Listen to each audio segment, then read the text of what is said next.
এই বছর বন্যা হতে নদীর জলে চীনের দুঃখ বলা হতো হুয়াংহো নদীকে।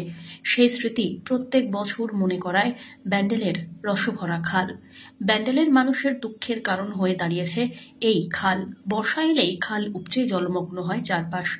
ব্যান্ডেল জিটি রোড থেকে ব্যান্ডেল চার্চের সামনের গঙ্গায় গিয়ে মিশেছে হুগলি চুঁচুড়া শহরের উত্তর দিক এবং ব্যান্ডেলের নিকাশি রসভরা খাল। সেই খালের আবর্জনা স্তূপে প্রায় বন্ধ হয়ে নিকাশি ব্যবস্থা।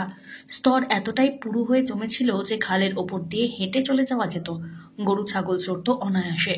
পুরসভার চেষ্টা ছিল সেই খাল সংস্কার করতে হবে, না হলে ব্যান্ডেল পঞ্চায়েতের বড় অংশ ডুবে যাবে জলের তলায়। চুঁচুড়া পুরসভার 4, 5, 6 নম্বর ওয়ার্ডের বিস্তীর্ণ এলাকা বর্ষার জলে ডুবে থাকা থেকে রক্ষাও করা যেত না।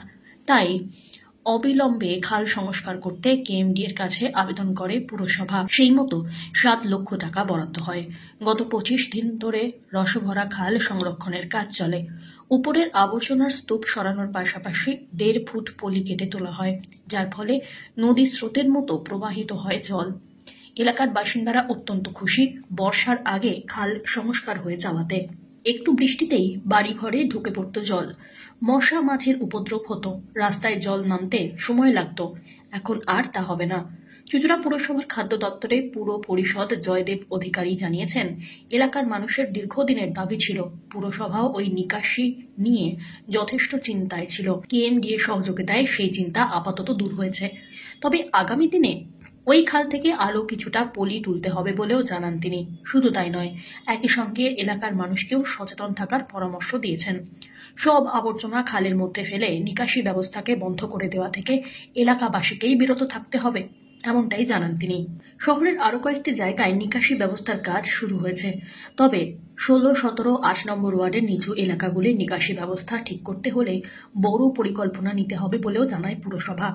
আপাতত বৃষ্টিতে জল জমলে সেই জল নিকাশির জন্য পুরসভার পাম্পের ব্যবস্থা হয়েছে। তাই বর্ষার আগে শহরের বিস্তীর্ণ এলাকায় জল জমা থেকে মানুষ মুক্তি পাবে বলে আশা পুরসভার। দেখুন, হুগলি চুঁচুড়া পৌরসভায় বেশ কয়েক বছর ধরে আমাদের যে বড় বড় হাইড্রেন গুলো বা খাল আছে সেগুলো সংস্কারের জন্য বারবার নাগরিকদের তরফ থেকে আমাদের কাছে আবেদন আসছিল। আমাদের যারা আউটডোর বা সুপারভাইজার তারাও আমাদের রিপোর্ট দিচ্ছিল যে এই বড় খালগুলো, বড় ড্রেনগুলো যতক্ষণ না পরিষ্কার আমরা করতে পারছি, জলটাকে আমরা নামাতে পারছি না। মেন পয়েন্টে বড় জলগুলো নামাতে, যেমন রসবড়া খাল, ব্যান্ডেল রসবড়া খাল যেটা হচ্ছে সেটা হচ্ছে connect to rail, Bandel station rail, panchayat, Bandel panchayat, নলডাঙ্গার একটা অংশ। হ্যাঁ, এদের এন্টার জল 4 নম্বর ওয়ার্ড, 5 নম্বর ওয়ার্ড, এদের জলগুলো এই রসবড়া খাল দিয়ে যায়। এবং এই রসবড়া খাল দীর্ঘদিন ধরে মানুষের অসচেতনতার অভাবে, হ্যাঁ, সেখানে কেউ বাড়ি ফেলছে, লেপ ফেলছে, তোষক ফেলছে, বাড়ির যত স্ক্র্যাপ তারা ওখানে ফেলছে। এবং সেই ড্রেনটা প্রত্যেক দিন অন্তত 1 ট্রাক্টর করে মাল ওই খালে পড়ছে। সেটা আমাদের পৌরসভার লেবার যতটা পারছিল করছিল, কিন্তু আমরা দেখলাম যে এটা আমাদের পক্ষে সম্ভব নয়। ওই জন্য আমরা কেএমডি কে চিঠি করি। এমনি 4টে ড্রেন আছে। একটা হচ্ছে কাজীপাড়া মতিবাগান হয়ে ঠাকুরমোট খাল, যেটা 28 নম্বরে গিয়ে মিশেছে, ওইটারও পরিষ্কার হয়েছে। এছাড়া আর একটা পরিষ্কার হয়েছে, যেটা হচ্ছে আমাদের কৈলাসনগর থেকে শুরু করে ব্যান্ডেল সাধু বাগান, এটা একটা পরিষ্কার হয়েছে। আর এটা হচ্ছে মেইন যেটা বড় খাল, রসবড়া খাল, যেটা হচ্ছে ব্যান্ডেল জিটি রোড থেকে ব্যান্ডেল চার্চ গঙ্গার একবারে এন্ড পর্যন্ত, এই খালটাও পরিষ্কার হয়েছে। তো ইতিমধ্যেই কেএমডি টেন্ডার করে যে এজেন্সি দিয়েছিল, সেই এজেন্সি 3টে কাজ কমপ্লিট করেছে। তারা আমাদের কাছে এনওসি চেয়েছে, চেয়ারম্যান সাহেব এনওসিও দিয়ে দিয়েছে।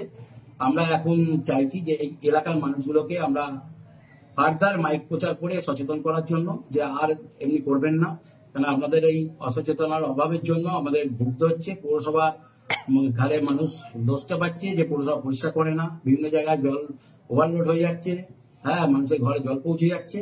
তার জন্যই আমরা এত বড় কাজের একটা উদ্যোগ নিয়েছিলাম। আমরা কেএমডিএ কে এবং মাননীয় মুখ্যমন্ত্রী এবং ববি হাকিম মহাশয়কে আমরা ধন্যবাদ জানাই আমাদের এই কাজ। Bureau report.